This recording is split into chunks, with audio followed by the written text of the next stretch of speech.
오늘 우리가 읽은 본문은 10월 16일 주일에 매일 성경 큐티 말씀입니다. 우리가 늘 주인이신 하나님의 뜻에 순종하면서 그분의 뜻을 이루어 드리기를 간절히 소망하고 있지만 이 일이 참 쉽지가 않아요. 그렇죠? 여러분, 왜 그럴까요? 우리에게 정말 그런 마음이 있는데 왜 그렇게 살아가는 게 쉽지 않을까요? 하나님께 순종하고 그분의 영광을 드러내려고 할 때 우리가 가지고 있는 생각과 계획들, 그것이 하나님의 생각과 계획과 다르기 때문에 그것이 어렵게 느껴집니다. 하나님께 순종하고 영광을 올려드리기 위해서 어떤 동기를 가지고 우리가 그 일을 행하게 되죠. 그리고 하나님 영광을 드러내기 위해서 반복적으로도 이런 방법으로 하나님 영광을 드러내야겠다. 그리고 그 일들이 잘 이루어졌을 때 우리가 바라고 소망하는 일들도 있어요. 그런데 이런 동기와 방법과 우리의 바람이 하나님께서 생각하고 하나님께서 계획하고 있는 것과 다를 때가 많다는 것입니다. 여러분, 이렇게 우리의 생각과 하나님의 생각의 차이는 어디서 오는 걸까요? 우리는 구원받은 하나님의 백성이잖아요. 하나님의 자녀죠. 하나님의 자녀면 자연스럽게 부모가 가지고 있는 생각을 품는 게 정상적이라는 생각이 들죠. 근데 그렇게 잘 되지 않아. 이게 왜 그럴까요? 여러분, 이런 생각의 차이는 구원받은 우리에게 여전히 욕심과 교만으로 똘똘 뭉친 죄성이 존재하고 있기 때문에 그렇습니다. 그래서 제가 계속해서 성도는 하나님의 뜻을 제대로 잘 분별해내야 된다고 강조해서 말씀드리는 거예요. 우리 가운데 그 죄성이 여전히 남아있기 때문에 하나님과의 부자지간을 맺고 하나님의 자녀로서 이 땅 가운데 살아가고 있지만 그 욕심과 교만에 물들어 있는 그 죄성으로 말미암아서 하나님의 생각을 제대로 파악해내지 못하는 거예요. 하나님의 생각을 알았다 하더라도 그것에 순종하려고 하는 마음이 잘 생기지 않는 거예요. 순종하려고 발부둥 치지만 또 세상에 여러 것들이 우리를 옥죄어 올 때 쉽게 낙심하고 좌절하게 된다는 것이죠. 여러분, 그래서 우리가 정말 하나님의 영광을 온전하게 드러내면서 하나님의 뜻에 순종하면서 살아가고 싶다면 일단 우리의 생각과 하나님의 생각을 맞추는 작업을 계속 해가야 돼요. 우리의 계획들과 하나님의 계획들이 일치하도록 만들어가는 작업들을 계속해 가야 되겠죠. 그러면서 동시에 하나님이 우리의 좋으신 아버지 되신다는 사실을 날마다 우리 가슴속에 다시 새겨 넣어야 됩니다. 그래야 힘들고 어려운 일들이 닥쳐올 때라도 포기하지 않고 우리는 하나님의 영광을 드러내고 하나님의 뜻들을 이루기 위한 그 삶들을 계속 살아가게 될 거예요. 여러분, 이런 성경적인 생각을 밑바탕에 깔고 오늘 말씀을 묵상하면서 제가 받았던 은혜들을 여러분들과 함께 나누려고 합니다. 여러분, 오늘 본문은 여러분도 잘 알고 있듯이 압살롬이 반역해서 다윗이 지금 급하게 예루살렘 성을 빠져나와서 피난길에 오르고 있는 모습이죠. 그리고 압살롬 성을 장악한 압살롬이 그 후속 조치를 어떻게 해야 될지에 대해서 지금 그의 신하들과 얘기하고 있는 장면을 우리가 오늘 본문의 말씀으로 읽었습니다. 여러분, 그런데 압살롬의 반역은 사무엘하 15장, 16장, 17장 지금 계속 이어져서 나오고 있거든요.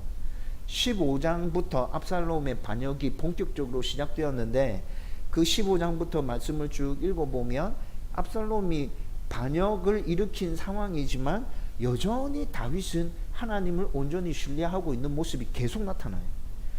여러분, 오늘 말씀 가운데서도 여러분, 다윗은 여전히 하나님을 신뢰하고 있고 하나님을 신뢰하고 있는 그 다윗과 예루살렘에 모여있는 그 압살롬의 무리 가운데서 지금 하나님의 역사가 진행되고 있는 것을 오늘 말씀으로 우리가 읽었거든요.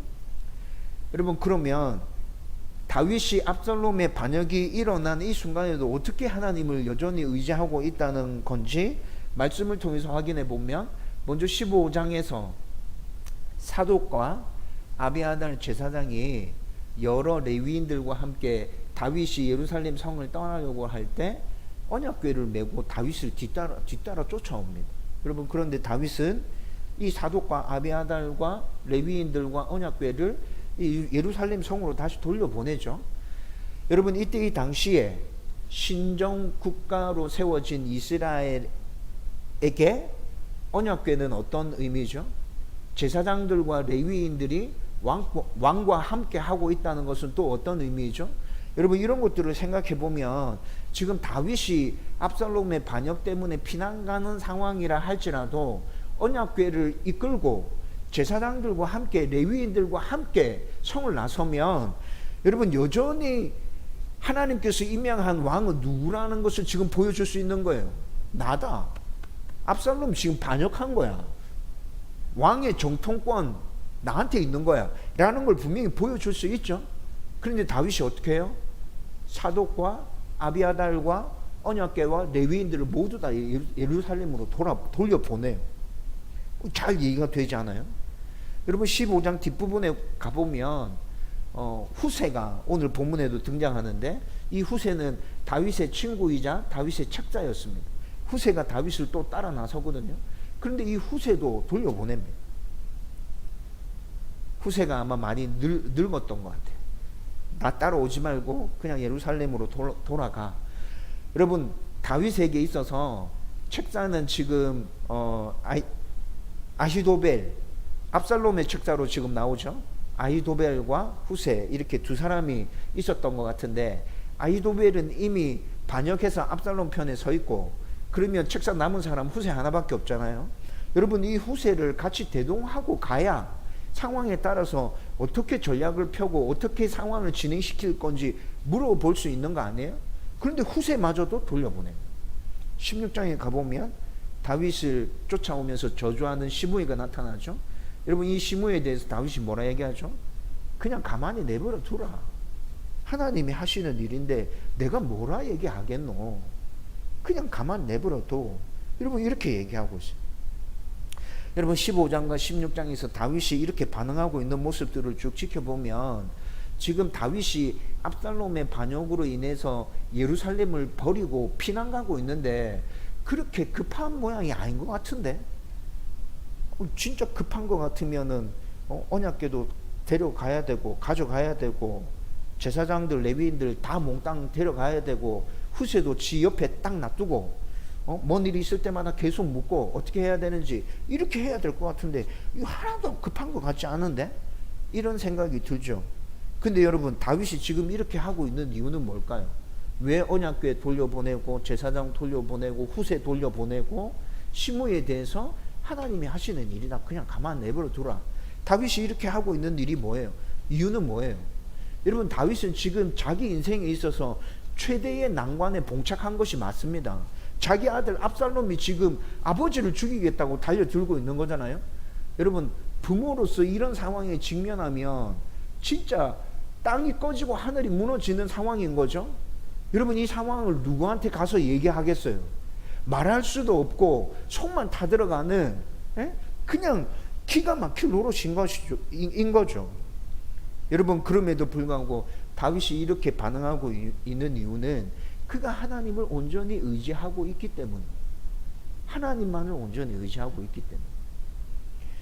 여러분, 그런데 지금 오늘 우리가 읽었던 본문 말씀은 다윗이 이렇게 압살롬의 반역이 일어났을 때 그는 계속해서 하나님만을 온전히 의지하고 모든 일들을 다 처리해 가고 있지만, 오늘 우리가 읽은 본문의 핵심 내용은 그게 아니에요. 다윗이 이렇게 하나님을 온전히 의지하고 있다, 이것을 보여주기 위한 본문이 아니라 압살롬 일행과 하나님의 생각이 완전히 다른 것을 보여주기 위해서 오늘 본문의 사건들이 쭉 진행되어 가고 있어요. 간단하게 요약해서 말씀드리면 압살롬의 책자인 아히도벨이 빠른 기습을 제안하죠. 예루살렘까지 장악했어요. 여러분, 예루살렘까지 장악했다는 말은 압살롬의 반역이 거의 70%에서 80% 성공했다는 얘기예요. 여러분, 이제 다윗만 잡아서 제거하면 이 반란은 100% 성공하는 반란이에요.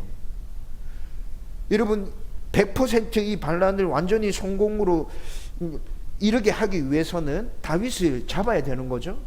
그래서 아히도벨이 빠르게 기습할 것을 제안합니다. 그런데 하나님의 생각은 이와는 완전히 다릅니다. 하나님은 압살롬의 계략을 다 파하시고 다윗을 다시 여전히 이스라엘 왕으로 세우시기를 원하시는 것이 하나님의 계획인 거죠. 여러분, 이 두 계획이 지금 충돌하고 있어요.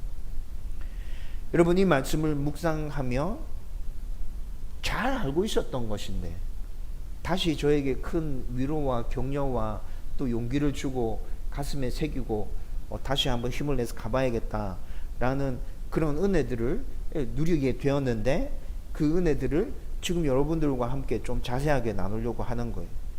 우선 1절에서 3절 말씀을 보면 아히도벨은 도망친 다윗을 빠르게 기습하여서 그의 이름을 쳐야 된다고 전략을 제안하죠. 그런데 다윗의 일행 모두를 다 잡아서 죽이는 것이 아니라 다윗만 잡으면 된다고 얘기합니다. 다윗 편에 있는 사람들은 어떻게 보면 다 적으로 간주할 수 있지만 그 사람들도 이스라엘 백성이니까 그 사람들 다 죽일 필요 없어요. 그냥 다윗만 죽이면 돼요. 이렇게 얘기하죠. 그리고 아히도벨이 직접 나서서 군사 12,000을 내주시면 제가 오늘 밤에 당장 쫓아가서 다윗 잡아오겠습니다. 이렇게 제안해요. 여러분, 아히도벨이 제안한 이 전략은 지금 상황에서 압살롬에게 유일무이한 아주 좋은 계획이에요. 왜냐하면 16장부터 압살롬의 반역이 시작됐다 그랬죠. 15장부터 시작됐는데 15장, 16장 쭉 읽어보면 압살롬은 이 반역을 굉장히 치밀하고 꼼꼼하고 은밀하게 계속 준비해 왔어요. 곳곳에 전령을 심어놓고 필요한 사람들을 끌어모으고, 여러분 좀 더 정확하게 말하면 압살롬의 반역은 제가 볼 때는 13장에서 암논이 다말을 강간했을 때 다윗이 암논에 대해서 아무런 조치를 취하지 않죠. 여러분, 그때부터 압살롬이 생각을 품고 있었던 것 같아요. 여러분, 그 일이 있고 난 다음에 2년이 지나서 압살롬이 암논을 죽입니다. 죽이고 난 이후에 압살롬은 구술로 3년 동안 도망가 있죠. 구술이라는 나라로 조그만 부족 국가였는데 그곳으로 가서 3년이나 숨어서 그곳에서 지내게 됩니다.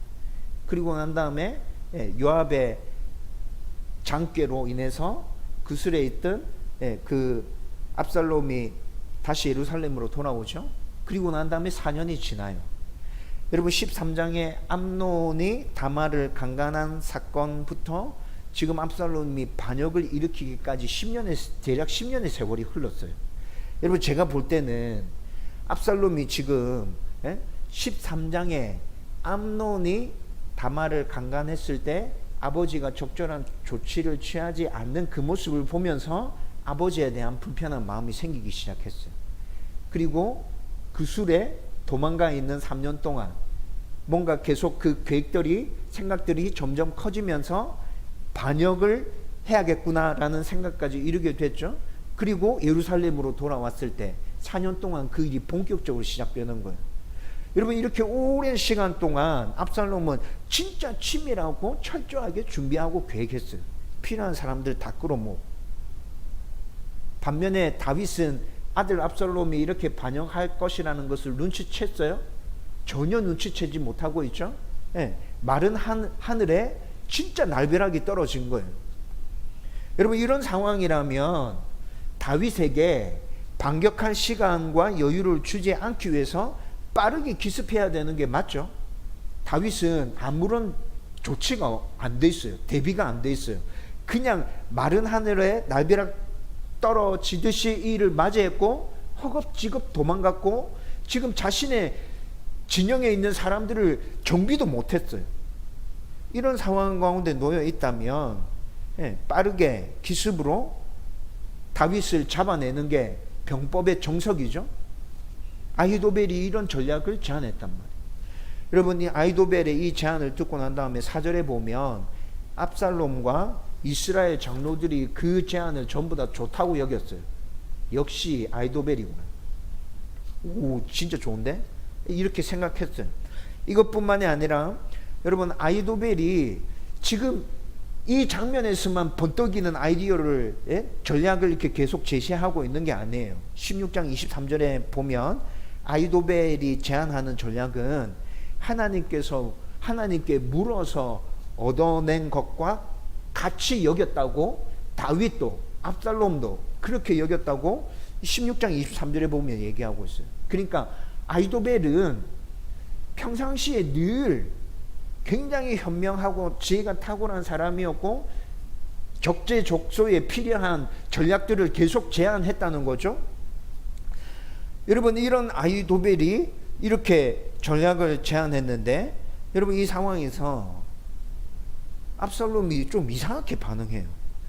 물론 압살롬의 처지에서 생각해 보면 여러분 지금 이 일은 압살롬의 인생에 있어서도 제일 중요한 일이겠죠. 자기 목숨을 걸고 벌인 일이잖아요.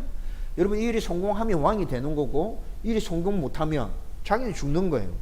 그렇기 때문에 지금 진짜 엄청나게 중요한 일을 벌였기 때문에 신중하게 결정하려고 하는 것 같아요. 그건 이해가 돼요. 압살롬의 이런 마음들이 충분히 이해가 되죠. 아마 우리도 일생일대에 정말 중요한 일을 벌리고 난 다음에 누군가 지혜를 가지고 있는 사람이 있다면 그 사람들 누구든지 찾아가서 묻고 싶은 마음이 우리 가운데도 막 생겨날 거예요. 그래서 그는 5절에 보면 후세를 불러서 그의 말도 들어보려고 합니다. 여러분 여기서 흥미로운 건 여러분 5절 말씀을 히브리어 원어로 읽어보면 압살롬이 후세를 아주 신뢰하고 있다는 것이 드러납니다. 여러분 후세가 누구죠? 후세는 다윗의 친구고 다윗의 책사였어요. 오늘 본문의 상황에서 후세가 지금 압살롬 쪽으로 기울어서 압살롬에게 나온 거예요. 여러분 15장부터 압살롬의 반역이 시작됐을 때 후세는 여전히 다윗 편에 서 있었다고요. 그런데 지금 예루살렘까지 장악하고 반란의 70% 80% 성공한 시점에서 후세가 압살롬 앞에 나타나는 거예요. 여러분 이런 경우는 대략 어떤 경우일까요? 제가 생각해 보니까 두 가지 경우예요. 하나는 다 된 밥상에 숟가락을 얹기 위해서 기회주의자처럼 접근하는 사람, 그런 경우일 수 있겠죠. 또 하나는 어떤 경우일까요? 첩자로서 접근하는 거. 두 가지 경우를 생각해 볼 수 있죠. 그래서 후세가 압살롬에게 찾아왔을 때 압살롬도 그런 의심을 가지고 후세를 망신 줍니다. 니는 다윗의 친구인데 왜 도망 안 가고 여기 있지? 너 지금 이렇게 해도 돼? 다윗이랑 괜찮겠어? 이렇게 모든 신하들이 보고 있는 앞에서 후세를 망신 준다고요. 여러분 이것뿐만이 아니라 또 금방 설명해 드렸잖아요. 아히도벨의 전략은 다윗도 인정했고 압살롬도 인정할 만큼 하나님께 물어서 받은 것과 같은 전략으로 여겼어요. 여러분 그렇다면 굳이 후세가 아니라도 아히도벨이 이런 전략을 냈으면 그냥 그대로 하면 되잖아요. 그리고 압살롬의 반역에 대한 모든 전략을 아히도벨이 짠 것일 텐데 지금까지 성공해서 여기까지 왔잖아. 그런데 여러분 압살롬이 갑자기 마음이 변해서 후세의 이 충성심이 진짜인지 아닌지, 다른 마음을 품고 있는지, 진짜 진실되게 진심으로 나한테 온 건지 확인해 보지도 않고 인생에 있어서 그에게 제일 중요한 이 문제를 후세를 신뢰함으로 그에게 묻고 있어요. 여러분 지금까지 간략하게 설명해 드렸는데 여러분이라면 상황이 이렇게 돌아가고 있다면 후세에게 물었을 것 같아요? 어때요? 여러분이 압살롬이라면, 제가 압살롬이라면 저는 절대로 후세에게 묻지 않았어요. 후세가 아무리 탁월한 지략가일지라 할지라도 그가 내 사람인지 아닌지 지금 정확하게 확인이 안 되잖아요. 저는 묻지 않았을 거예요. 후세에게 묻지 않고 그냥 아히도벨의 전략에 따라서 움직였을 것 같은데 지금 상황이 이렇게 전개되고 있다는 거죠. 그리고 뒷부분의 말씀을 읽어보면 7절부터 13절 보면 후세는 아히도벨의 전략을 다 들었어요. 듣고 난 다음에 완전히 다른 전략을 제안합니다. 그런데 후세가 제안하는 전략은 압살롬의 반역을 실패하도록 만들기 위해 하나님께서 내신 전략이에요. 간략하게 요약해드리면 다윗은 위대한 용사고 전쟁 경험도 굉장히 많은 사람이고 그를 따르는 신하들도 완전 용장이죠. 여러분 후세가 이걸 다시 각인시키면서 얘기합니다. 그리고 지금의 상황을 보면 그들은 지금 굉장히 격분해 있을 거예요. 완전히 화가 머리 끝까지 치밀어 올라서 기회만 생긴다면 우리 쪽 사람들을 완전 집어삼킬 듯이 달려들 거예요.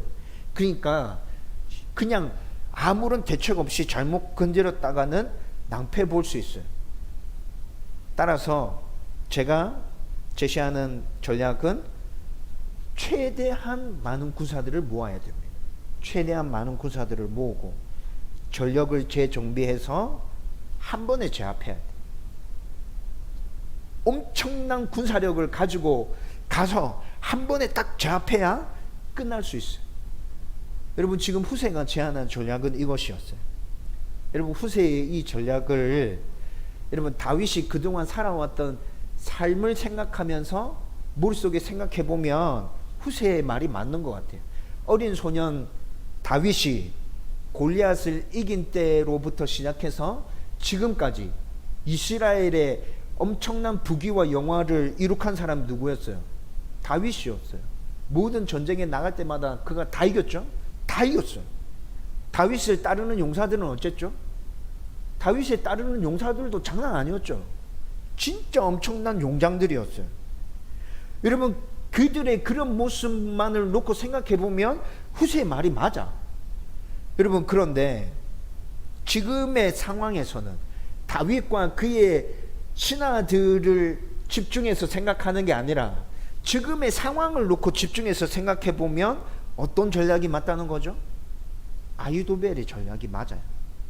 지금의 상황만을 딱 놓고 보면 아히도벨의 전략이 훨씬 좋은 전략인 거죠. 만약에 후세의 전략대로 움직이면 어떻게 될까요?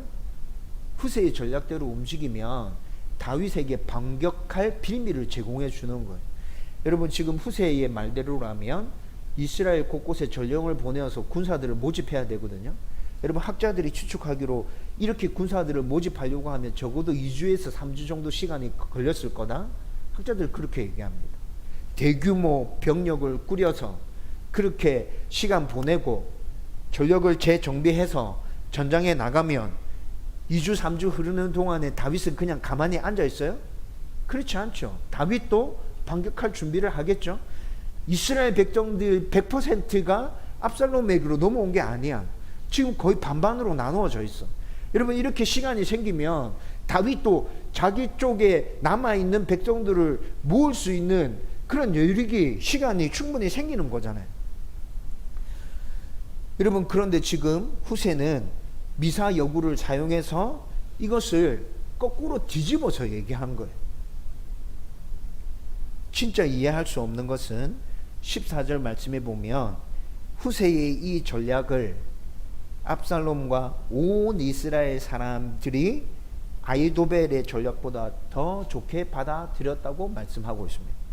여러분 4절에서 아히도벨이 전략을 제시했을 때 압살롬과 이스라엘의 장로들이 좋게 여겼다고 말씀하고 있어요.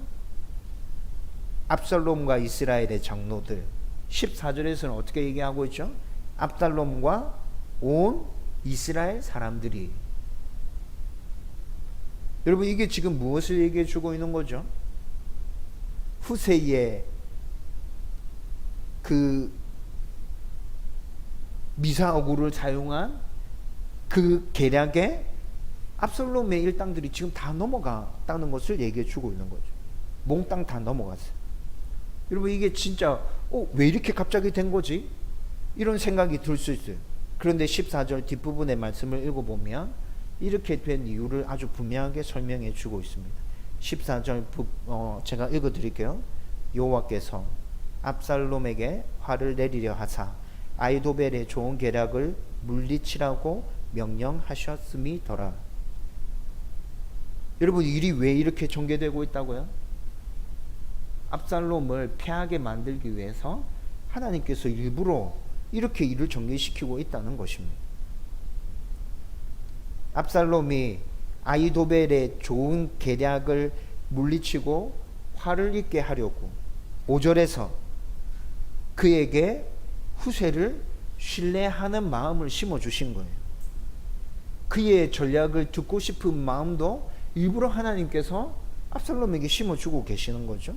그리고 7절에서 13절 말씀에서는 압살롬과 그의 사람들이 후세의 미사 여구를 통해서 현실적인 상황을 직시하고 있는 게 아니라 어디에 관심이 가서 무엇을 주목하고 있어요? 다윗과 그의 신하들이 지금까지 해왔던 그 전쟁 업적에 집중하게 만들어 놓고 있어요. 여러분, 여기 사람들이 다 속아서 후세의 전략이 더 좋은 전략이구나, 판단력이 흐려져서 그 전략을 받아들이도록 일부러 이렇게 만들어 놓고 있다는 것이죠. 여러분, 이 말씀들을 이렇게 쭉 묵상하면서 여기서 다시 깨닫게 되는 것이, 사람의 생각과 계획은 하나님의 생각과 계획과 다르다는 것입니다. 여러분, 물론 압살롬은 우리가 지금 읽은 이 성경 본문에서 압살롬이라는 인물을 딱 놓고 보면 압살롬은 지금 하나님 계획 안에 포함된 하나님의 사람입니까? 아닙니까? 압살롬은 지금 하나님 계획 안에 포함되어 있는 사람이 아닌 거죠. 하나님의 계획 안에 포함된 하나님 사람이 아니니까 하나님의 계획과 다른 것들을 생각하고 다른 일들을 진행하는 건 이건 당연한 일 아니야? 이게 뭐 특별한 거야? 라고 생각할 수 있어요. 여러분, 그런데 하나님의 사람이라도 하나님의 생각과 계획과 다르게 행동할 때가 정말 많습니다. 2주 전에 우리가 확인했죠. 여러분, 다윗이 진짜 순수한 마음으로, 온전한 마음으로 성전을 짓겠다고 하나님 앞에 말씀드렸잖아요. 하나님의 반응은 뭐였죠? 아니, 안 돼. 너 안 돼. 여러분, 사람의 생각과 하나님의 생각은 다르다니까요. 하나님의 사람일지라도 하나님의 생각과 다를 때가 너무 많아요. 그러므로 사람의 생각과 계획이 아무리 탁월하다 할지라도 하나님의 생각과 계획과 다르다면 그것은 절대로 성공할 수 없어요. 다르게 말하면 사람의 계획대로 하면 망해요. 하나님의 계획대로 따라가면 복을 누리게 돼요. 따라서 성도는 우리의 생각과 계획이 하나님의 생각과 계획과 같아지도록 계속해서 훈련하고 몸부림쳐 가야 된다는 것입니다. 여러분, 그것을 훈련하고 몸부림치기 위해서 여러분, 우리에게 꼭 필요한 거 하나님 허락해 주셨는데 그게 뭐죠? 말씀과 기도라는 것입니다. 하나님의 생각과 같게 만들기 위해서 우리는 이 말씀을 계속 붙들어야 하고, 하나님의 마음이 어떤 것이 온전하게 깨닫기 위해서 우리는 계속 기도의 자리로 나가서 하나님과 깊은 교제를 나누어야 돼요. 그렇게 하다 보면 하나님의 마음이 깨달아진다고요. 여러분, 성도들은 흔히들 사람의 계획과 하나님의 계획은 다르다. 그렇지, 다르지. 나 그거 잘 알고 있어. 그리고 그것을 자기는 아주 당연하게 잘 받아들이고 있다고 생각합니다. 하지만 그들의 실제 삶의 모습을 보면 전혀 그렇지 못할 때가 많습니다. 하나님의 생각과 계획에는 전혀 관심이 없고 자기 생각과 계획을 관철시키기 위해서 하나님을 이용하려고 하는 모습이 더 많이 보입니다. 여러분, 솔직하게 제 모습 가운데도 이런 모습이 있고요, 여러분들 모습 가운데서도 이런 모습이 진짜 잘 드러날 거예요. 하나님의 생각과 계획은 물어보지 않고 나의 바램을 하나님의 뜻으로 굉장히 잘 포장하죠. 그리고 실행 방법도 아주 구체적으로 하나님께 말씀드립니다. 그 일들이 실행되면서 이런 과정을 거쳐갔으면 좋겠어요. 그것도 말씀드립니다. 언제까지 일이 완료됐으면 좋겠어요. 그것도 얘기해 드리고요. 그 일이 끝나고 난 다음에 결과에 대해서도 얘기합니다. 하나님, 이 일이 끝나고 난 다음에 이렇게 됐으면 좋겠어요. 그리고 이 모든 것들을 하나님의 뜻이라고 굉장히 예쁘게 잘 포장했죠. 그리고 우리는 그것만을 계속 기도합니다. 하나님의 생각이 달라서 하나님의 계획이 달라서 우리가 그렇게 간구할 때 아니 그거 아니야, 나 안 해줄 거야, 내 생각은 달라, 다른 거 뭐 계획하고 있는 거 있어 라고 하나님께서 아무리 말씀하셔도 우리는 그 음성을 들으려고 생각하지 않고 계속해서 자기 것만을 이루어 달라고 때를 쓰면서 하나님께 간구합니다. 내 생각과 계획이 왜 하나님의 생각과 계획과 다른 것인지 나의 내면을 살펴보려고 하는 시도조차도 하지 않습니다. 여러분, 우리의 생각과 계획이 왜 하나님의 생각과 계획과 달라진다 말씀드렸죠? 우리 안에 있는 죄성, 욕심과 교만, 여러분 그것이 있기 때문에 생각이 달라지는 거예요. 그러면 내 안에 어떤 죄가 있는지, 내가 왜 이 일을 이렇게 하려고 하는 건지, 왜 이런 결과를 원하고 있는지 잘 살펴봐야겠죠? 그런데 그걸 살펴보지 않아요. 물론 다윗과 같은 경우도 있습니다. 진짜 순수하고 진실된 마음으로 성전을 짓겠다고 말씀드렸는데 하나님이 안 돼 라고 말씀하시는 것도 있어요.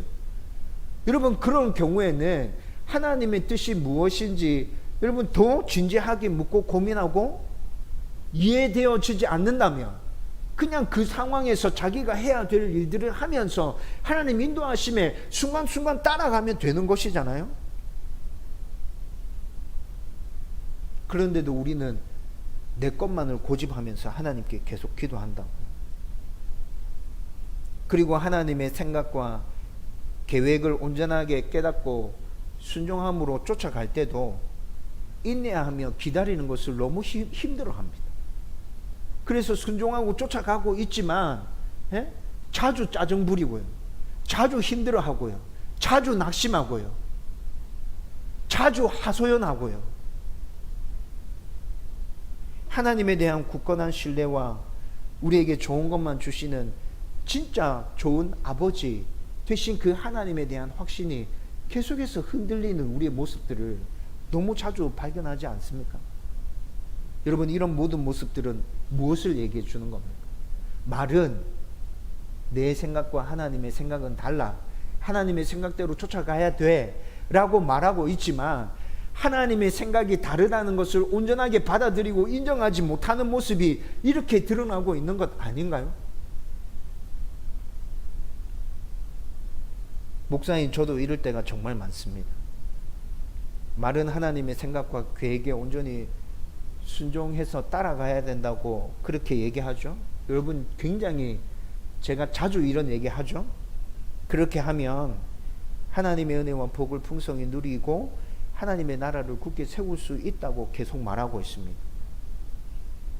그런데도 저 자신의 모습을 잘 살펴보면 내 생각과 내 계획대로 교회를 세워가려고 하고 내 생각과 내 계획에 맞지 않게 뭔 일이 진행되고 있으면 피곤해하고 힘들어하고 짜증내고, 하나님의 생각과 계획대로 우리 교회가 정말 건강하게 잘 세워져 가고 있다고 여러분들에게 자주 말하면서도 기다리고 인내해야 될 때 잘 기다리고 인내하지 못하는 저의 모습들, 항상 좋은 것만 주시는 좋은 아버지, 전지전능하신 그 하나님을 굳게 신뢰하지 못해서 불안해하고 초조해하는 저의 모습들, 하나님이 주인이신 교회를 세우고 싶다고 계속 말하지만 내가 주인인 교회를 세우려고 하는 나의 모습을 발견할 때가 정말 많다는 것입니다. 여러분, 저는 제 안에서 이런 모습들 진짜 발견하고 있습니다. 나의 생각과 하나님의 생각은 다릅니다. 제가 이렇게 말하고 있지만 내 삶 안에서 그런 일들이 일어나고 있다는 것을 볼 때 여러분, 이걸 진짜 제대로 인정하고 제대로 받아들이고 있다고 말할 수 없죠. 그래서 오늘 이 말씀을 묵상하면서 내 생각과 하나님의 생각은 전부터 알고 있었지만 다시 이 말씀이 새롭게 저한테 다가오는 거예요. 그래, 진짜 내 생각과 하나님의 생각은 다르지. 진짜 내가 세우고 있는 계획과 하나님의 계획은 다른 거지. 내 계획대로 흘러가지 않는다 하더라도 하나님은 얼마든지 이 교회를 하나님 주인이신 교회로 세울 수 있지. 하나님의 영광을 드러낼 수 있지. 하나님의 나라를 이곳 가운데 세울 수 있지.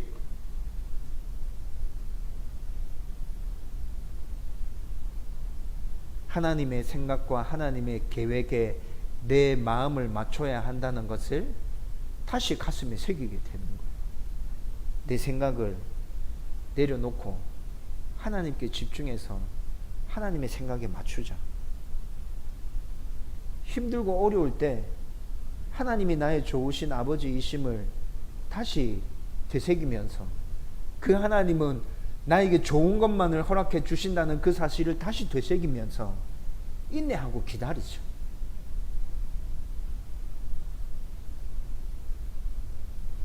진짜 힘들어서 못 견딜 것 같으면 하나님께 도와달라고. 너무 힘들고 어렵다고.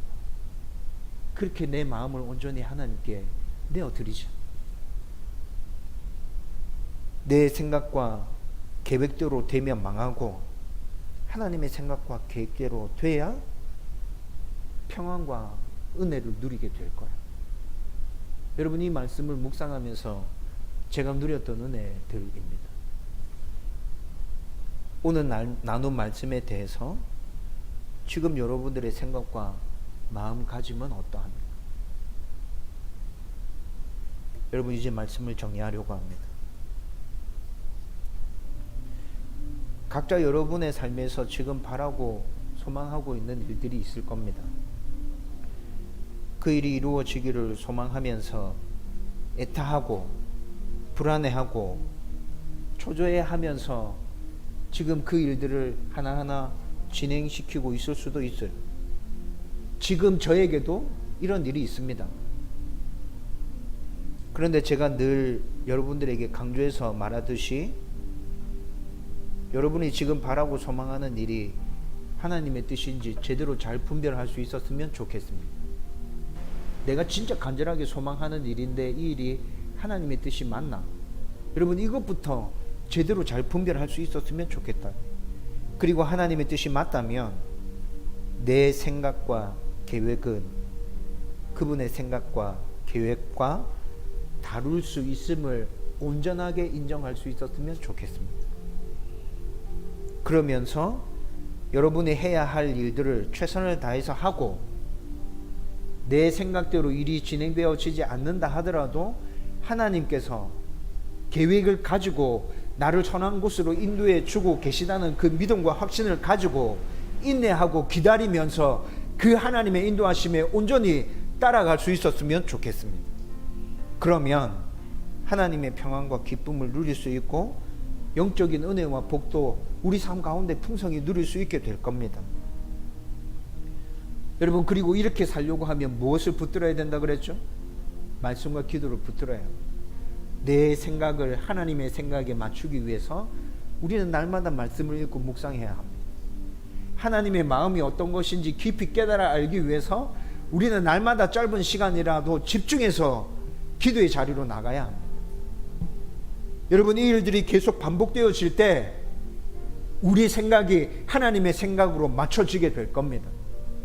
우리가 세우는 모든 계획들이 하나님의 계획으로 합당하게 받아들여지게 될 겁니다. 여러분, 언제가 될지 모르겠지만 저와 여러분들이 여기까지 나아갈 수 있었으면 좋겠습니다. 그렇게 되기를 주님의 이름으로 축원드립니다.